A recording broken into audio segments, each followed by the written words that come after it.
When you combine on-site inventory with a retailer's audience data, magic happens. It's all about leveraging the right data to show the right ads to the right shoppers, and that's where real gains are made. That's a quote from Harsh Jiandani and a sneak peek at today's episode.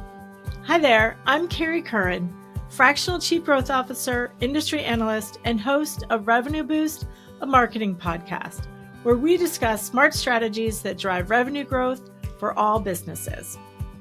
In this episode, titled Retail Media's Next Frontier, Unifying Onsite, Offsite, and In-Store Advertising, I'm joined by Harsh Jiandani, Chief Commercial Officer of Koddi, a commercial media tech company. Harsh and I discuss the evolving landscape of retail media and advanced strategies unifying on-site, off-site, and in-store advertising channels, as well as the challenges and opportunities in addressing data fragmentation across the retail media networks. Stay tuned to the end, where Harsh shares his expert predictions for the next 3 to 5 years, including the rise of shoppable CTV and smarter auction systems. This episode is packed with insights and strategies for brands and retailers looking to stay ahead in a rapidly evolving market. Let's go.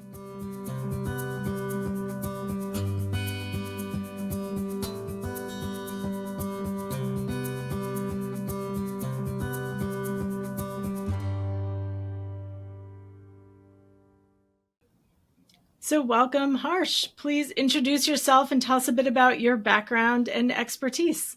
Yeah, hi everyone. My name is Harsh Jiandani. I'm the Chief Commercial Officer of Koddi, which is a retail media platform. So I oversee sales, marketing, partnerships, and strategy for the company.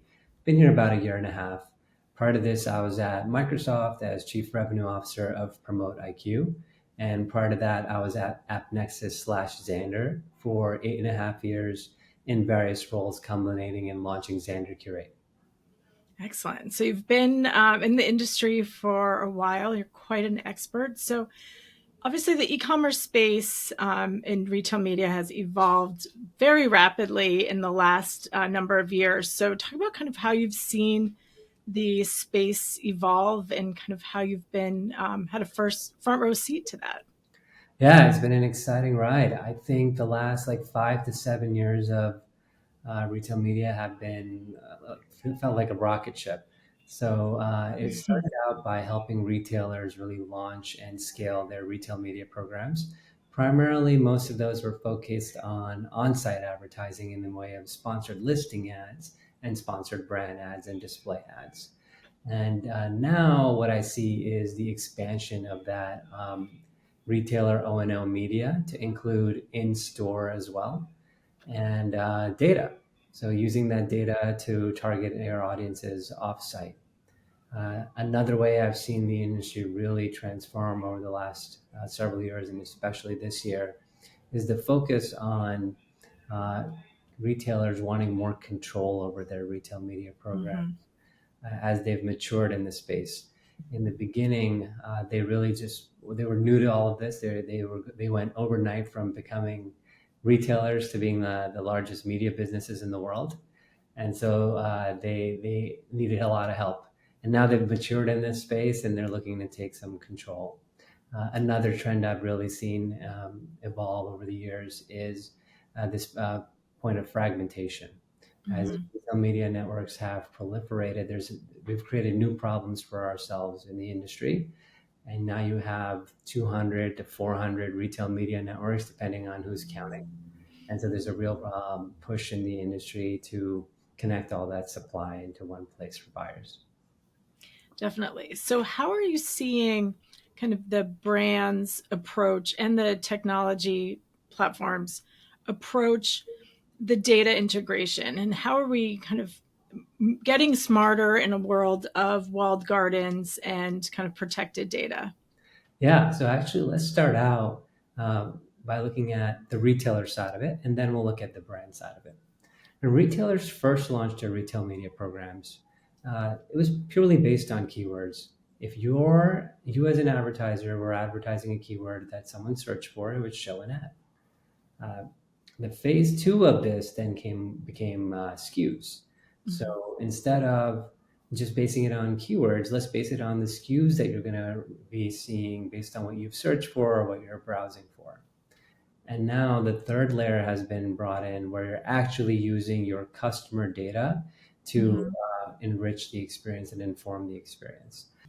Data has evolved significantly in how it's been used. But let's start with the retailer side of things, and then we can talk about brands.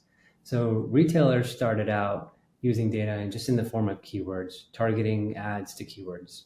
And Mhm. then they made it so you could actually target ads based on SKUs.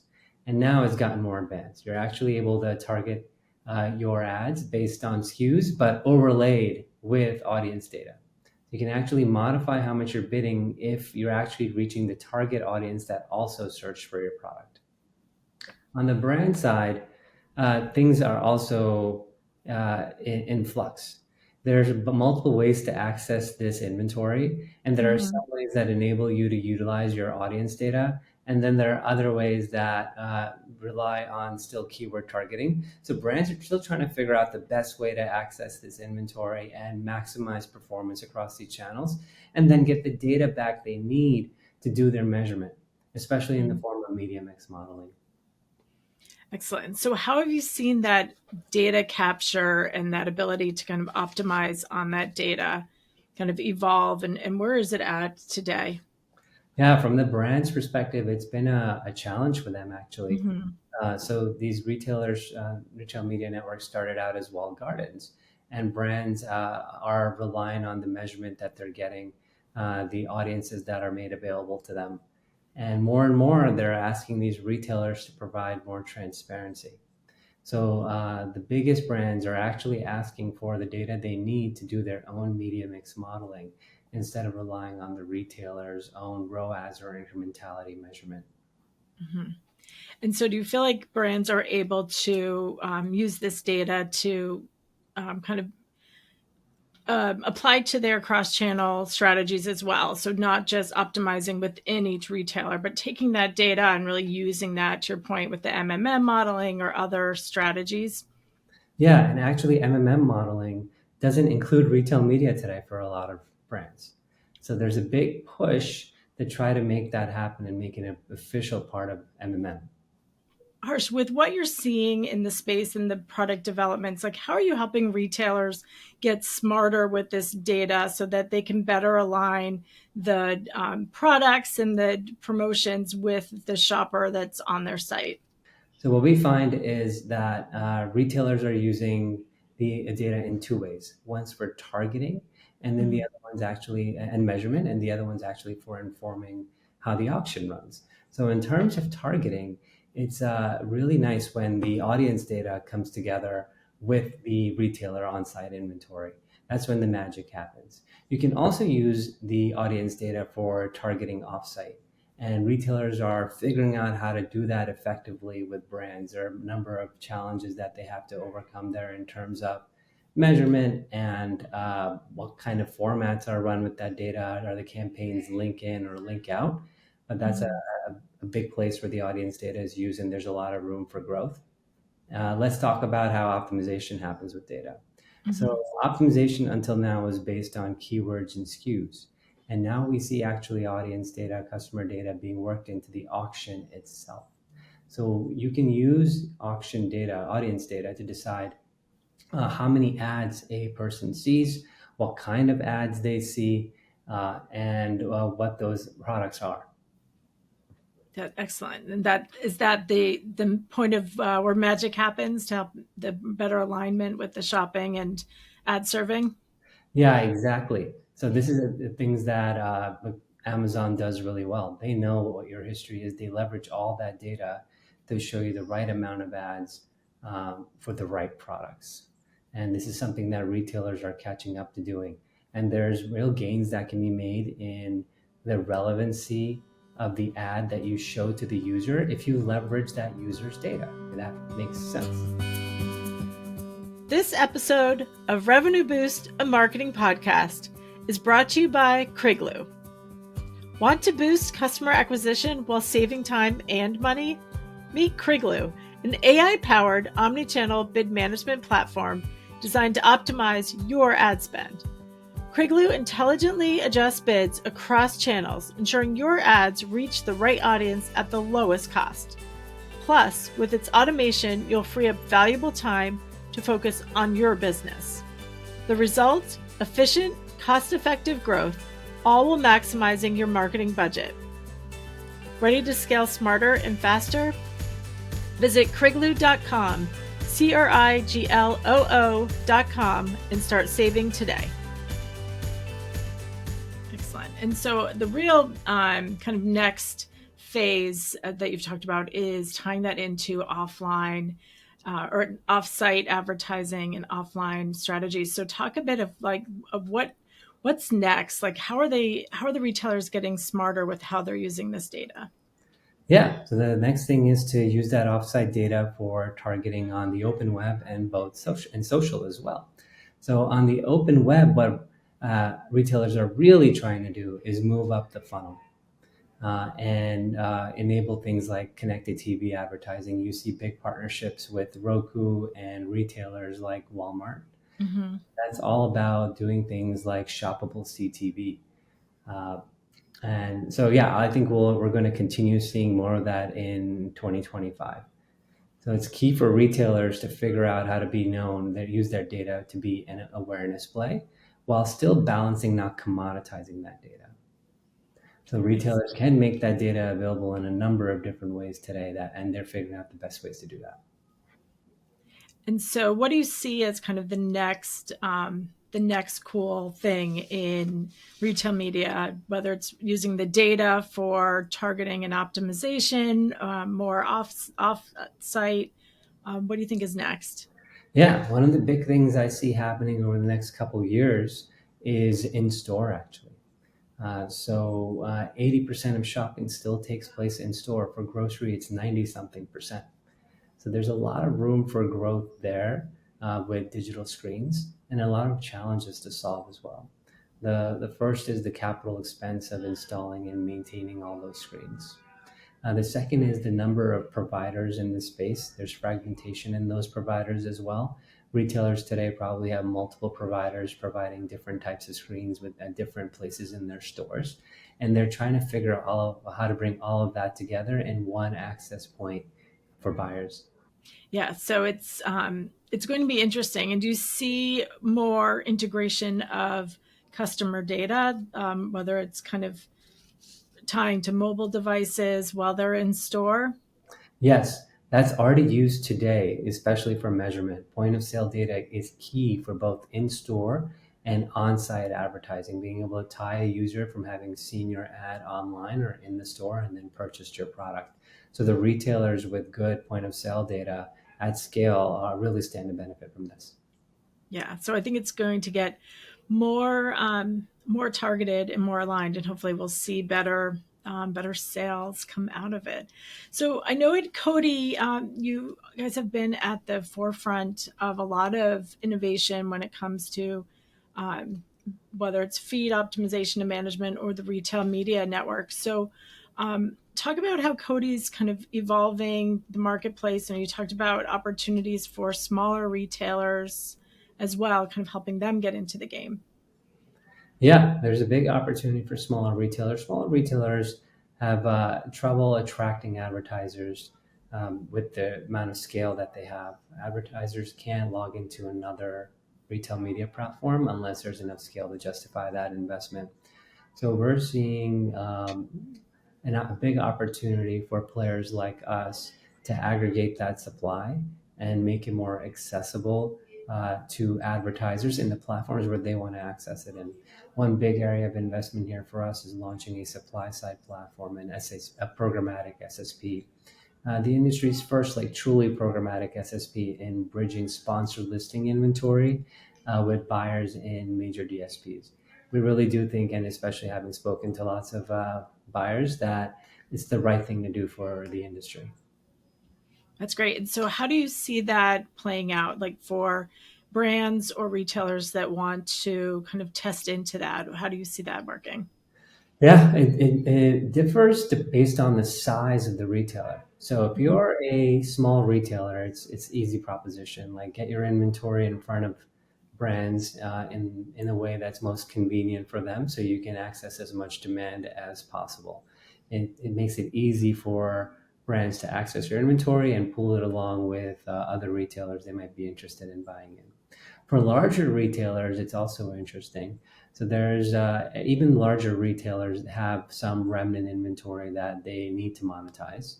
And I can see this over time playing out similarly to how it did with publishers in general, where they first viewed programmatic as a channel for their remnant inventory.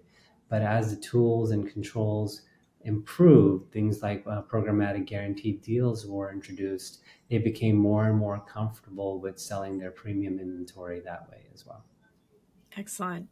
Great. And so, Harsh, I know, like we said, we've been in the industry for a long time. What do you think it's going to look like in the next 3 to 5 years? Yeah, I'm expecting a lot of change in the industry. Let's kind of break it down into on-site, off-site, in-store, and potentially video. So on-site, I think there's going to be a revisiting of on-site. There's a belief in the industry right now that um, we have uh, we have plateaued, but there's a lot more revenue that can be derived from the amount of inventory that retailers already have. Hmm. You see this with the walled gardens, Amazon, Facebook. Their traffic numbers aren't significantly increasing year over year, but they're putting up Hmm. double-digit increases in revenue, and they do that by working more intelligently with what they already have. So I think Hmm. retailers are going to be doing more of that. In offsite, I see retailers one unifying that experience with onsite, making it so advertisers can buy onsite, offsite, and in-store all in one place. So it's easy to activate versus having lots of point solutions. And I see them figuring out how to go to market in the most effective way with formats like connected TV. So Hmm. they can convey their message and be portrayed as a real solution for brand awareness. And then on the in-store side, I think it's going to be a slow and steady improvement over the years due to the capital expense and the fragmentation of different vendors right now. But over time, I do think retailers are going to get more comfortable with screens in their stores and building them in a way and setting up in a way that actually adds value to the customer experience. And then finally, you have connected TV. I think that is worth calling out in itself. I think there's a big Hmm. wave that's coming in terms of shoppable CTV. And I actually think it could catch up and move faster than in store because in-store requires a lot of capital expense and shoppable CTV is quicker to scale. So that's an area that we've started thinking about. Excellent. Well, thank you, Harsh. So, do you have a recommendation for either brand or retailer that needs to kind of take their program to the next level? Yeah, I can see a lot of ways for retailers to move forward here. The first is gaining more control of their over their programs, and they need to understand exactly what they're selling, how they're selling, who they're selling to, and then maximizing that pool of demand, both from an endemic and potentially now a non-endemic basis as well. Excellent. Well, thank you. And so, Harsh, how can people learn more about or find you or learn more about kind of the great innovations you and your team are coming out with from Koddi? Yeah, feel free to reach out to us. Our website's Koddi.com. You can reach me at harsh.giandani at Koddi.com. We'd be happy to talk to you and figure out how we can help. Excellent. Well, this has been very interesting, and I love hearing about your predictions for the future. You'll have to come back in 3 or 5 years and see what came true. I would love to. You can hold my feet to the fire. Yeah. Awesome. Great. Well, thank you so much for your time. It was really great having you on today. Yeah. Thank you for having me. I hope you found this episode of Revenue Boost, a marketing podcast, as valuable as I did. It was super interesting to hear how Harsh and team are utilizing more data to improve programs for both retailers and brands. If you found this helpful, be sure to subscribe to Revenue Boost, a marketing podcast. We're available on all of the top podcast directories, so follow us for more expert advice on smarter marketing strategies. Connect with me, Kerry Curran, on LinkedIn or at revenuebasedmarketing.com, where I share more expert advice and past podcast episodes. If your revenue needs a boost, ask me about my consulting and fractional chief growth officer services.